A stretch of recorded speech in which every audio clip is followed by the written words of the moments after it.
Hi everyone, my name's Karen. This is my channel RatherBeReading, and today I'm bringing to you a recent reads video. So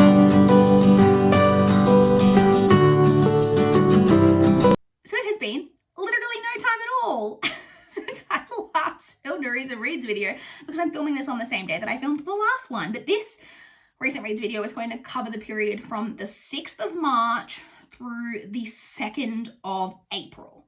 And I have 10 books to talk about in this video. So let's jump straight in. So the very first one I have to talk about is Little One by Sarah A. Denzel. This is a digital copy that I received in exchange for an honest review through NetGalley. So this one is a thriller. So it's about a woman who's out for a jog one day, and she sees this little girl kind of in the middle of a park. So she's like out jogging. It's like early in the morning. It's like, 5:30, 6 a.m. She sees this little girl like in a park just by herself. And so she approaches the little girl. The little girl's a little bit strange. She's wearing some kind of odd clothing and talks kind of strange. She ends up returning the girl to her family. And then the girl's family, and she refers to her father as God or something, or refers to God a lot, something like that. And then the whole family goes missing. So it's about that story. I had mixed feelings on. So I enjoyed the first half more than I enjoyed the second half. There was a plot twist that I didn't see coming, but at the same time, I don't think the setup was there for it in order for you, like there was nothing in place for the reader to really pick up on that until it was kind of dropped on you. There's also parts of the story that I just don't think make sense in the context of the story. But overall, it was like an enjoyable thriller. I ended up giving it 3.5 stars. I then read yet another book that I received in exchange for an honest review through NetGalley, which was The Newlyweds by Ariane Richmond. And again, I'm not sure if I said about the last one, both of these are already out and published, so you can pick up copies if you're interested.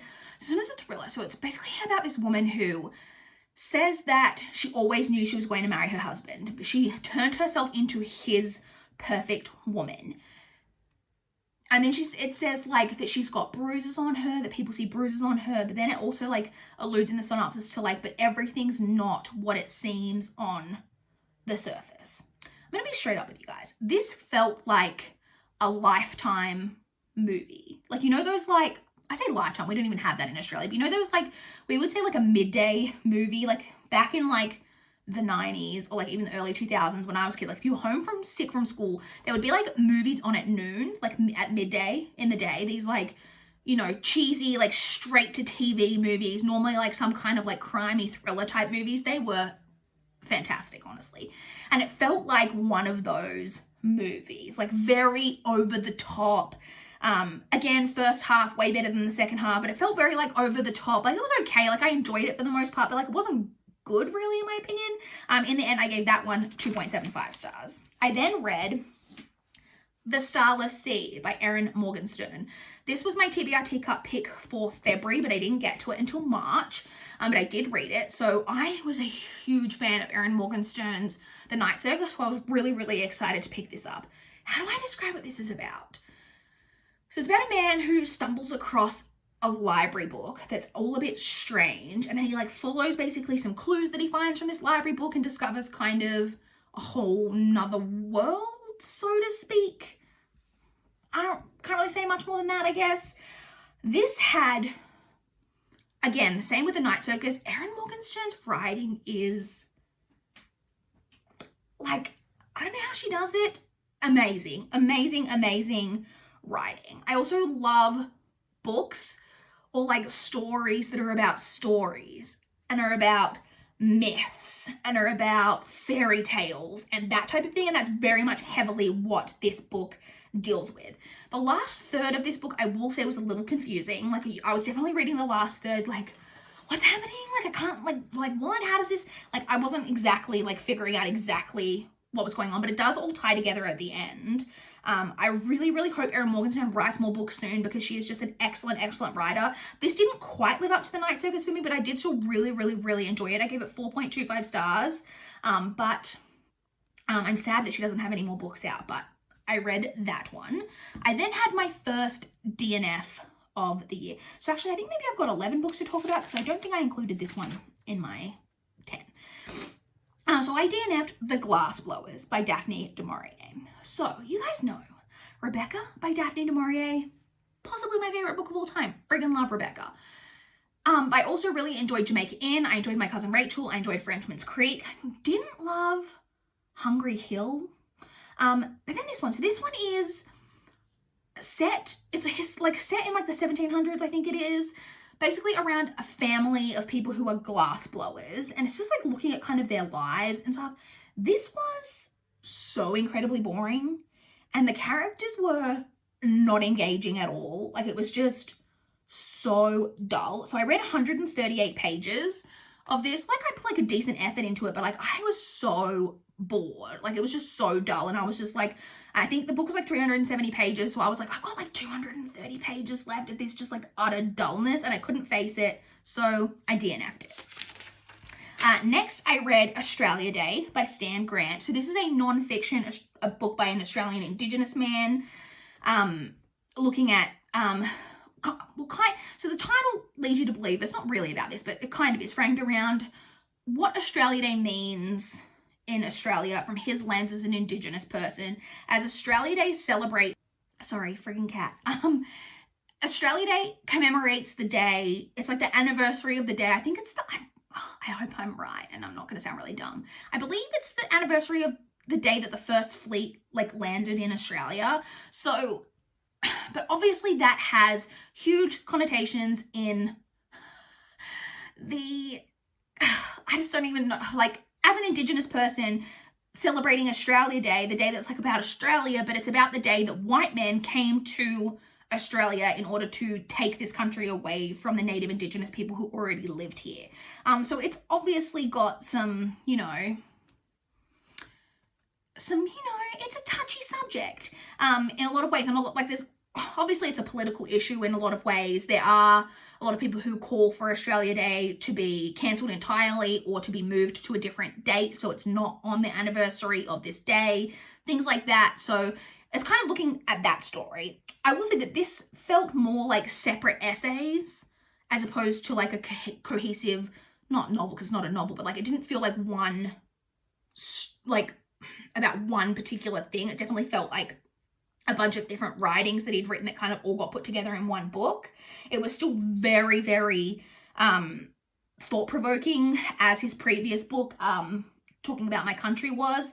There was one quote, like in particular, that really stuck out to me in this one. It was, "Is the price of peace forgetting past transgression?" So that's not a quote. That's just like, that's a theme. There was a big quote about it that I really loved. But that's like one of the themes of it is like, is the price of peace, of like us reaching a peaceful place in this country about it. And like, not just here, but like even in like the United States with the issues around slavery and that, is the price of peace forgetting those past transgressions? Do we need to let, that's something that he looks at. He's not saying that yes, we do have to. But he's like looking at that. Is that the only way that we can ever get past these things that have happened in our like nation's history? Is it just like to put aside those horrible things that were done to Indigenous people's ancestors and still to Indigenous people to this day? You know what I'm saying? So it was all about that. Very, very thought-provoking. Not as good for me as Talking About My Country, but still very good. And I gave that 3.75 stars. I then read 9 Perfect Strangers by Leanne Moriarty. I actually buddy read this with Chloe from Always Booked. So this is about a group of people who all are at the same kind of like, what would you call it? It's called Tranquillium House. It's a health and wellness resort. So it's like a kind of a spa resort type of situation, but they're all there, and they're for this, I can't remember what it's called, but it's like a weekend or a week long, I can't remember how long it's supposed to be, like intensive like wellness thing that they're supposed to be going on. And it's about the people who are on this thing and like what happens. Colleen and I both mixed feelings about this one. It kept feeling like we were building to something, and then we just never really got anywhere. There's also portions, like there's an epilogue, and portions of the epilogue were so unnecessary. The beginning of this felt like it could have been so promising, and then, like I said, it just never reached its potential. There are some really tongue-in-cheek publishing references, talk about publishing industry, that I quite enjoyed, but this is probably my most disappointing Leanne Moriarty to date. I've read quite a few Leanne Moriarty. I want to read all of her work. She's a really great Australian author, but this one just didn't really work for me. Like, it was okay. I gave it 3 stars, but definitely my least favorite of hers that I've read to date. So we have that one. We then have yet another book that I received a digital copy in exchange for an honest review through NetGalley, which was Revenge of the Sluts by Natalie Walton. Again, already out and published and available for you to pick up. So this one is YA, and it's about a girl who, she works for the school newspaper, and then one day a blog or a website or something gets posted, and it basically it's an email. I think it's an email that gets sent around to the whole school, or the whole senior year or something like that, of 10 different girls from the senior class, and it's their nudes. It's 10 different girls who all, and the main character is not one of the girls in this email, but it's about her looking at this issue. So she wants to, and the other people, some of the people involved in the newspaper, want to post a story about this. They want to talk about it and what's happened to these girls. And the school is just shutting them down. The school does not want to let them talk about what happened. And it's really about kind of how the school handles what happened and all of that type of thing. So obviously looking a lot at revenge porn type of things about, the legalities around someone sharing a private picture, but is it still private if you've given it out to someone, that whole thing. A lot of the dialogue and the interactions between characters didn't feel entirely genuine. They didn't feel natural, but the book had a really good message overall. I also will say that the main character is Korean American, and I really wish that could have been more expanded on. It was just kind of dropped in there, and I really think that we could have used that to talk about some other aspects, to flesh out other aspects of the plot and really delved more into her heritage. But overall, I said, it had a really great message. I ended up giving it 3.75 stars. I then read, another digital copy that I received in exchange for an honest review through NetGalley. Again, already out and published. That is And Then She Vanished by Nick Jones. So this is kind of a mystery story, but with time travel elements. So this is about a guy who, when he was, and I can't remember how old he was, 16 or 17. He had a younger sister who was quite a bit younger than him. She was maybe 12, and she went missing. They were at a county fair type of situation, and except it's not, I don't know what it's called. I can't remember what it's called in the UK. But anyway, she goes missing.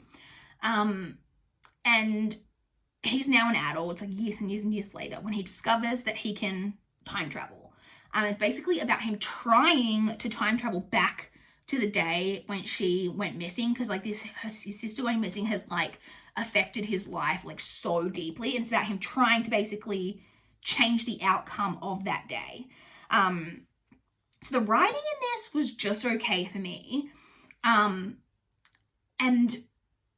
but the way that the time travel worked and the concept of that was very, very interesting. The way that all worked, I really enjoyed that. The actual storyline revolving around the sister part of things, I actually thought was quite anticlimactic. And the ending basically sets you up for a sequel. So that, don't worry, the mystery aspects of this are wrapped up. So you could read this and then if you didn't want to continue, you wouldn't have to. But if you saw my haul, and you will know that I was actually approved for the sequel of this on Netflix. So I will be reading the sequel because I want to kind of see where we're heading, what we're going to do.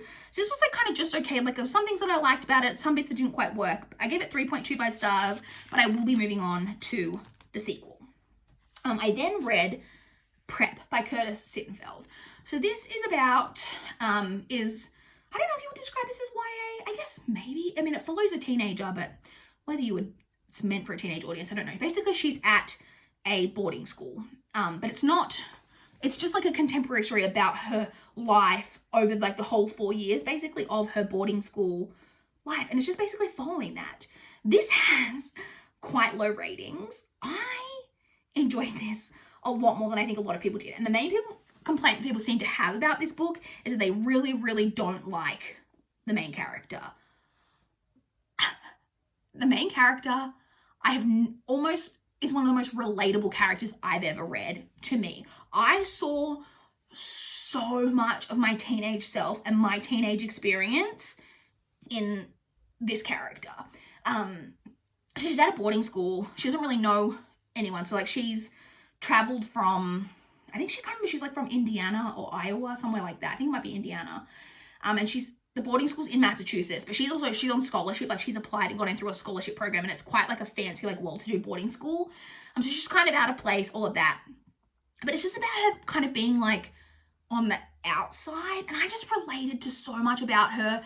Not just about her being on the outside, because I've mentioned before, I moved around quite a bit growing up. So like, I definitely have been in that situation of feeling like on the outside of like different like schooling situations. So I've definitely related to it from that aspect, but it's not just that. There's so many like parts of her personality, which obviously everyone else finds doesn't like, but I just related to so much. Like I said, I saw so much of myself in this character. It's definitely a slow moving story. It doesn't honestly really have a plot. We're just following her life through these 4 years of her life at this boarding school. The ending was not like super satisfying. Like, I wanted more like development out of the character, considering we had followed her for this long of the book, and because like the book's like lengthy. It's almost 500 pages. And like, we're following her for 4 years of her life. Like, I wanted a bit more from that. And because you're following her through that 4 years, but it's being narrated through her lens as an adult. She's like, will refer to things like, now in the future, I look back at this and realize this. So I feel like we could have got more from that. And like, I wanted to know, like, there's so many like characters and side characters, like, yeah, I wanted more out of the ending. But like I said, I enjoyed this a lot more than a lot of people seem to. I only gave it 3.5 stars, like, but I did genuinely really enjoy it.